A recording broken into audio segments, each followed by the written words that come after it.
The studio lights blazed bright, cameras rolling as millions watched live. Senator John Kennedy sat calmly at center stage, his signature navy suit crisp, his hands folded on the desk. Across from him, Minnesota Governor Tim Walz leaned forward, his expression sharp, almost daring. The segment had been tense from the start, but no one expected what came next.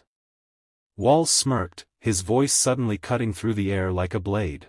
"You know what, Senator? People like you are the reason this country is stuck. Frankly, I hope you get sick. I hope you die, so someone with a spine can take your place." The words slammed into the room like an explosion. For half a second, there was silence, real, heavy silence. The studio audience gasped audibly, some covering their mouths. A cameraman actually froze mid-pan, the boom mic swaying in midair. On social media, the live stream chat went insane, comments flooding so fast they blurred across the screen. Did he just say that?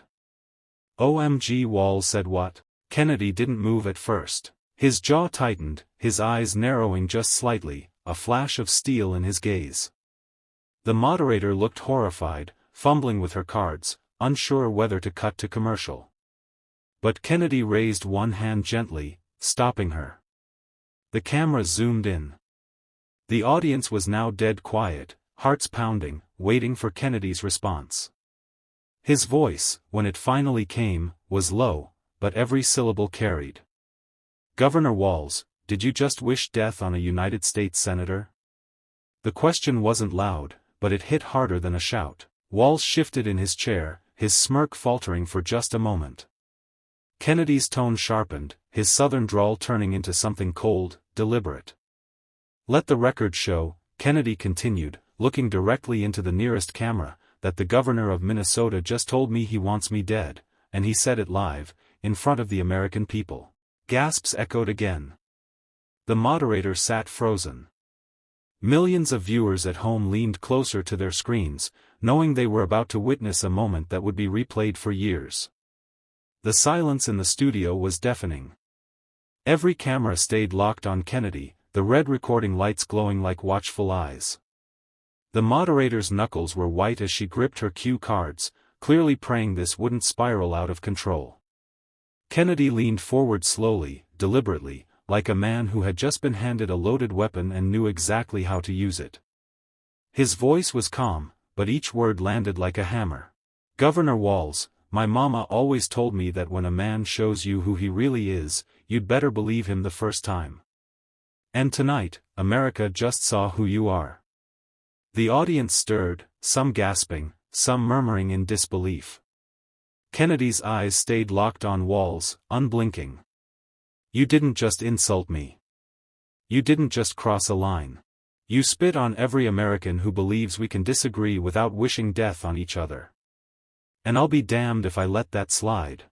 Walz tried to cut in, his voice defensive, but Kennedy lifted a hand sharply, not yelling, just commanding the room. "No, Governor. You had your turn. Now you're going to sit there and listen."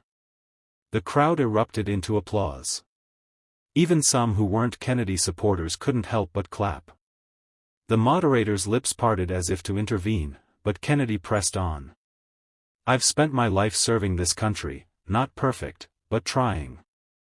And you just sat here, on national television, and told America you want me dead. Do you think that makes you strong? Do you think that makes you a leader? No, Governor. It makes you small." The last word hit like a punch. Walz's face turned red, his jaw tightening, his smirk now completely gone. Kennedy turned toward the camera again, his voice rising just enough to carry a moral weight. "We can argue policy all day, but this is about decency. And if the governor of Minnesota thinks death wishes are politics, then maybe it's time Minnesota gets a new governor." The crowd went wild. The chat feed on the live stream exploded.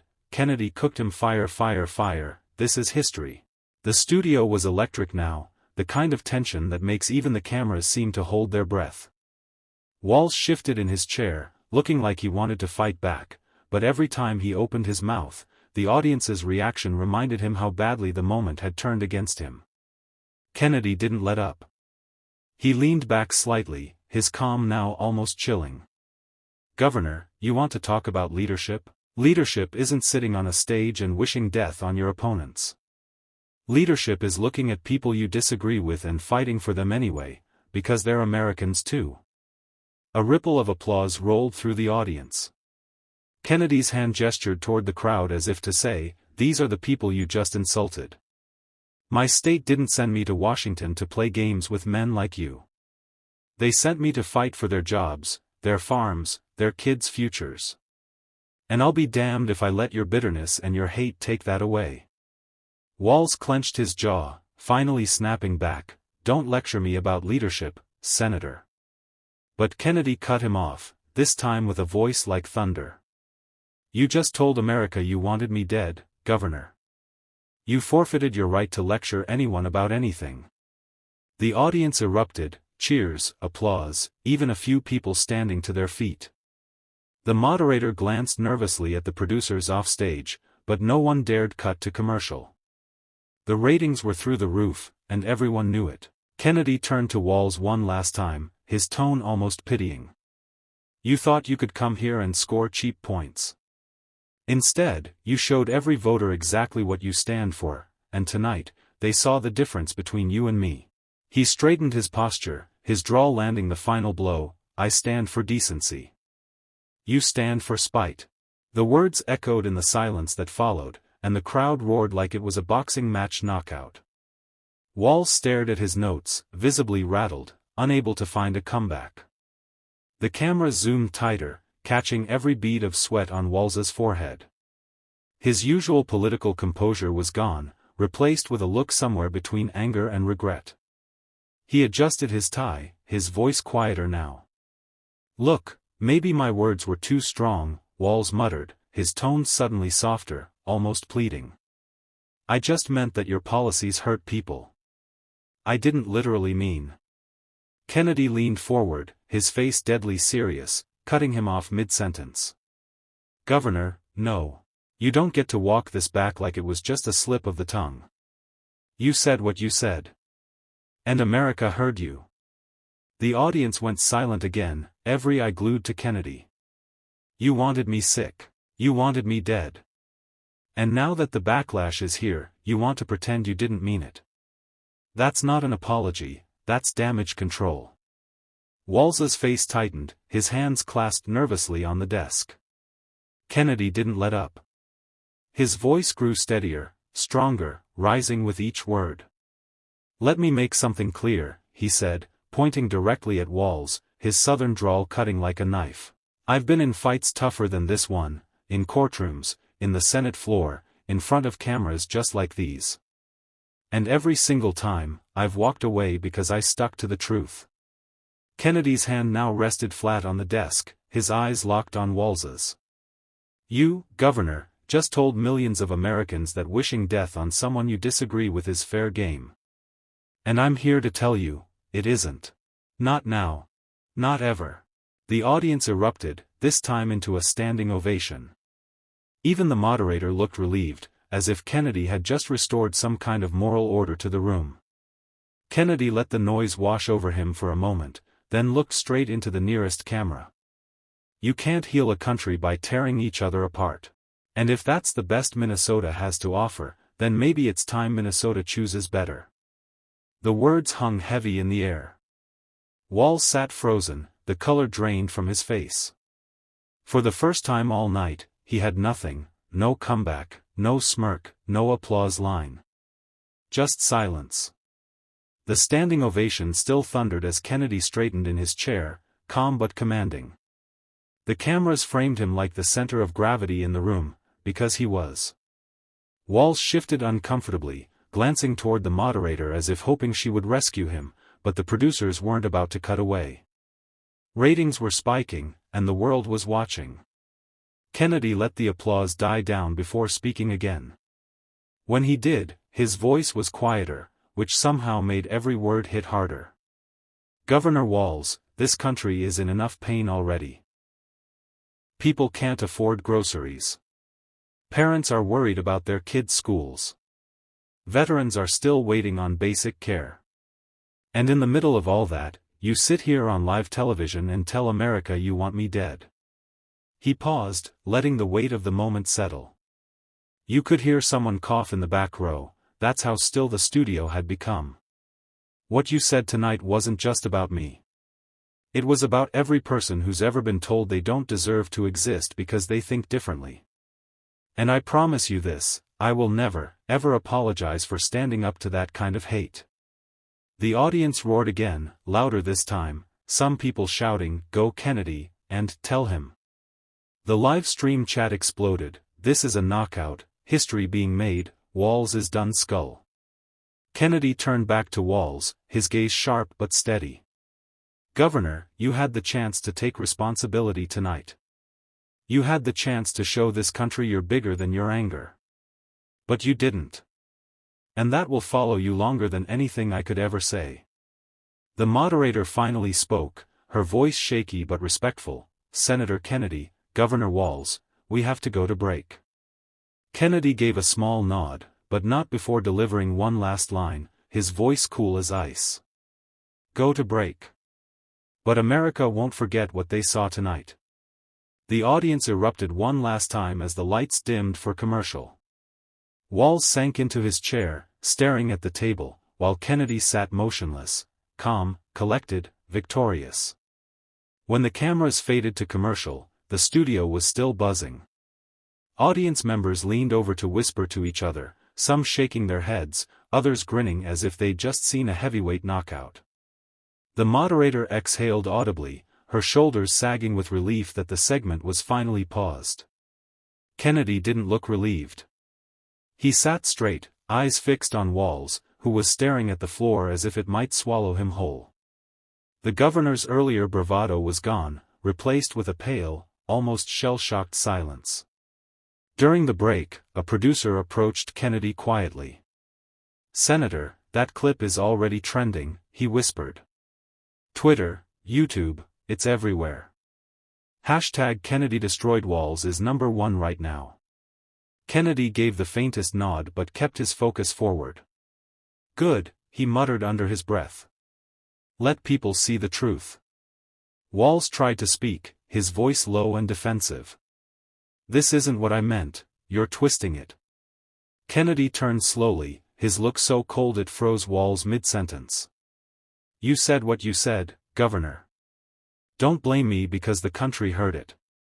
The producer called out, 30 seconds back to air. The audience, sensing the tension wasn't over, began to settle in, eager for round 2. Kennedy took a sip of water, calm as ever, while Walz fidgeted with his notes. The contrast was striking. One man looked like he was preparing for a victory lap, the other like he was preparing for sentencing.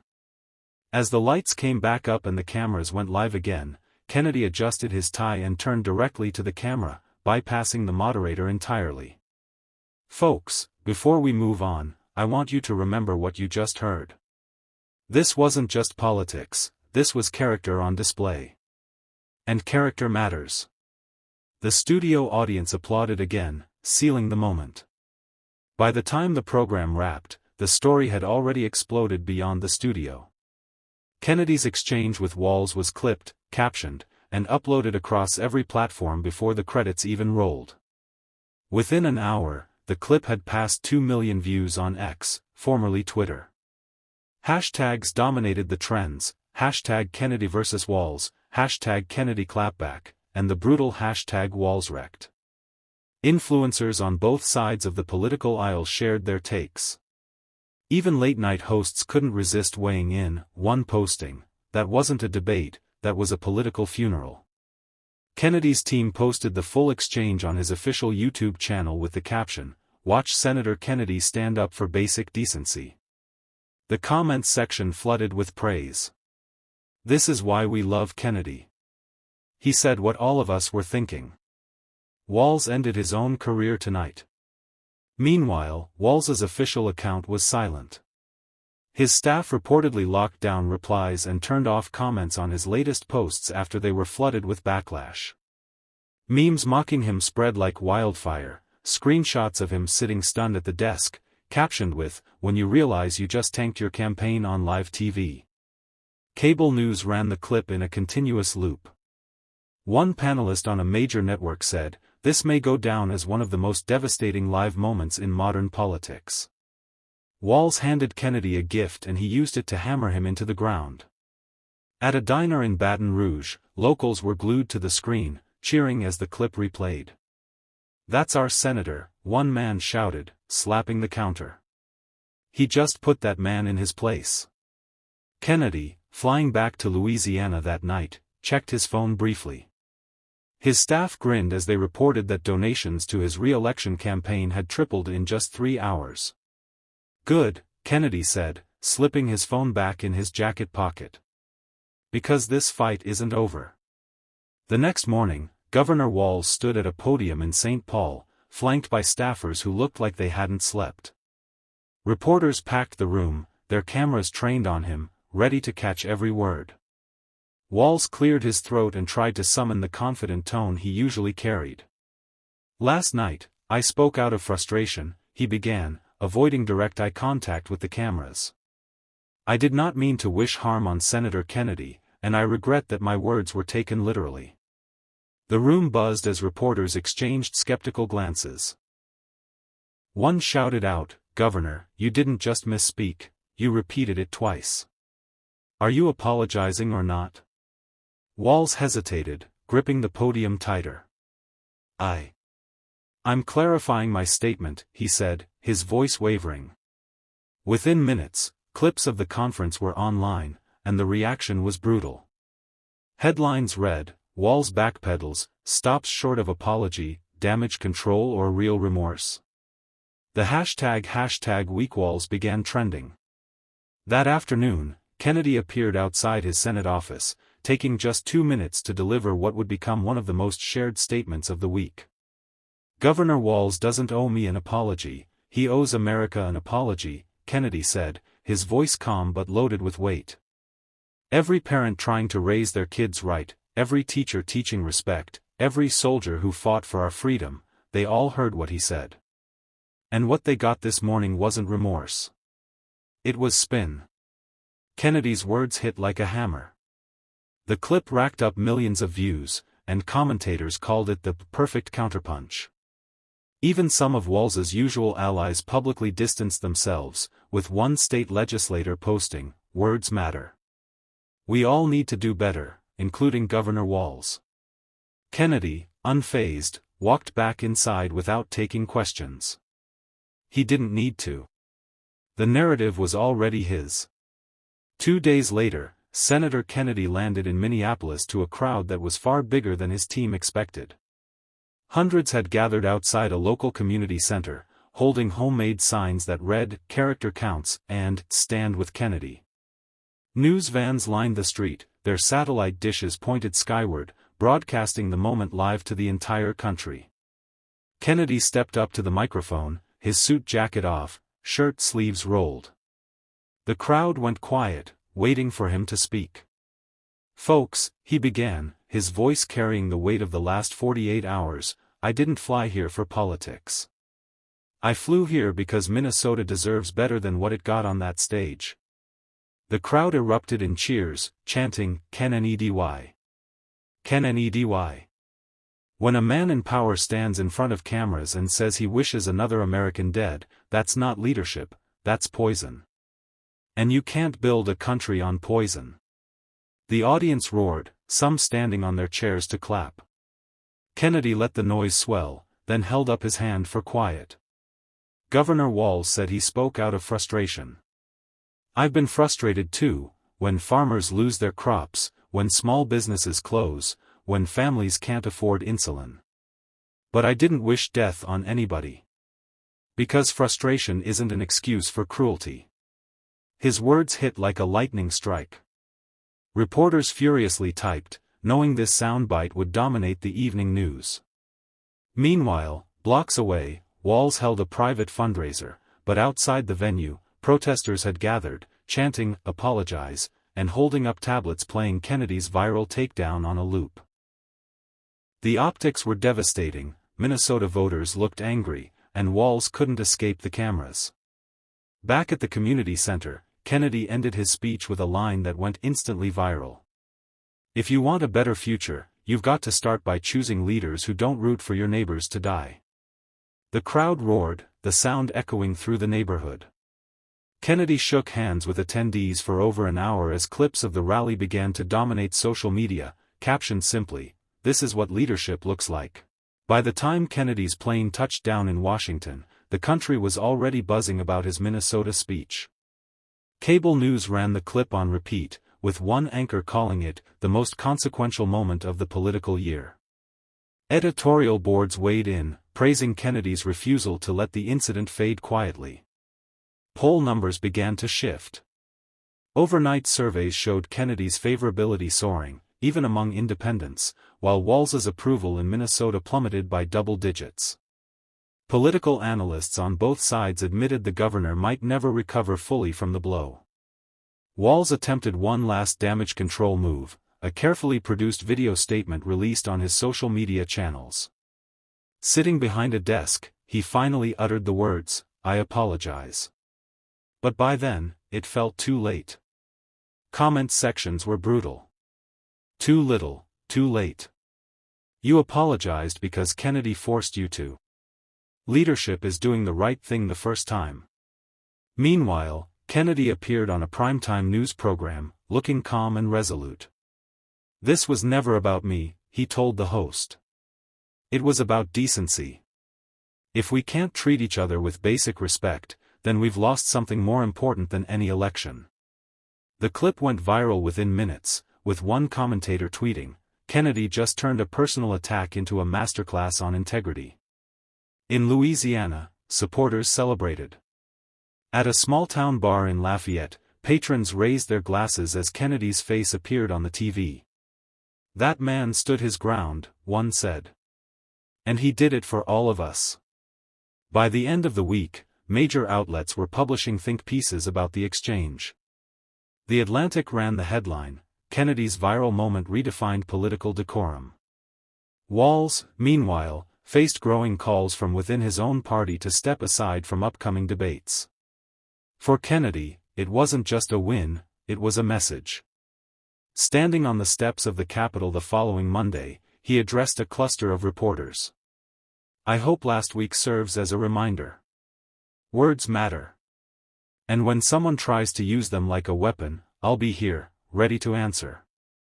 The cameras flashed, and for a moment, the usually noisy press corps fell silent. Kennedy had the last word. What we just witnessed wasn't just politics, it was a reminder that words matter, and courage matters even more. Senator Kennedy didn't just defend himself, he defended the standard we all deserve from our leaders. If you believe integrity still belongs in public life, share this video, talk about it with your friends, and let the country know, character still counts.